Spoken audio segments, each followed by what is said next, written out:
Nakauwi na sa kanyang hometown si dating Senadora Laila De Lima matapos ang halos 7 taong pagkakakulong. At live mula sa Iriga City sa Camarines Sur, nasa frontline ng balitang yan si Jenny Dongon. Jenny, anong klaseng pagsalubong ang ginawa kay De Lima? Cheryl, andito na nga sa kanyang ancestral home si dating Senadora Laila De Lima at ito may pabanda na pa-welcome sa kanya. Ipapakita lang natin, no, mainit siyang tinanggap ng kanyang mga supporters, ng kanyang mga kamag-anak dito nga mismo sa kanilang ancestral home. Ito, tanungin lang natin, no? Senator, what's your message po sa mga supporters po natin dito? Diyos papalo sa Induga, boss! Talagang I'm so happy. I'm finally here sa bahay namin, sa hometown ko. Indescribable na naman talaga ang nararamdaman ko. Grabe, grabe. I'm so overwhelmed with joy. I didn't expect this. I didn't expect this na may mga tao. Thank you so much po. Thank you so much po, Senator. So ayan, pero bago nga yung kanyang pagdating kanina ay kakaibang preparasyon yung inihanda ng kanyang mga supporters. Narito ang aking report. Kung gaano katagal nakakulong si dating Senador Laila De Lima, ganon din katagal nakapaskil ang placard na ito sa labas ng kanilang bahay sa Iriga City, Camarines Sur.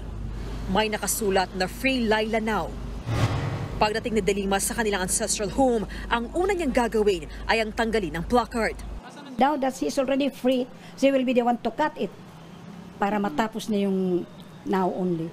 She is already totally free. Kaninang umaga, nagsidatingan na ang mga kaanak ni Attorney Laila. Masayang reunion ito, lalo na para sa 91-year-old na nanay ng dating senadora. Excited na rin ang mga pinsan ni De Lima. I praise and thank God for this opportunity, for this occasion na magkikita pa kami.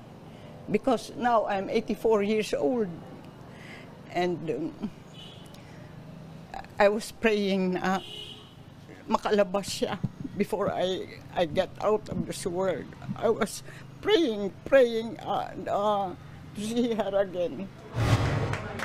Pero aminado silang may halong pangamba ang pansamantalang paglaya ng dating senadora. Kasi ang kaso niya hindi basta-basta eh.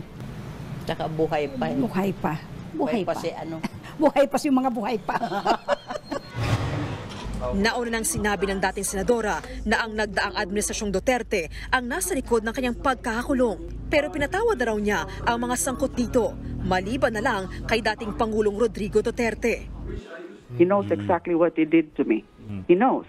Kailangan siya talaga humingi ng katawaran. Hindi lang sa akin, kundi sa mahal na Panginoon. Pinag-aaralan din ng kanilang kampo ang mga kasong isasampa kina Duterte at dating Justice Secretary Vitaliano Aguirre II. Maaaring madamay rin sina dating House Speaker Pantaleon Alvarez at Senador Alan Peter Cayetano. Pero sa ngayon, gusto raw munang mag-focus si De Lima sa kanyang pamilya at career bilang abogado. Alright, maraming salamat, Jenny Dongon. Mga kapatid, Julius Babaw po. Huwag maging huli at maging una sa lahat ng balitaan. Para sa tuloy-tuloy na talakayan sa Frontline, mag-follow at mag-subscribe sa social media pages ng News 5.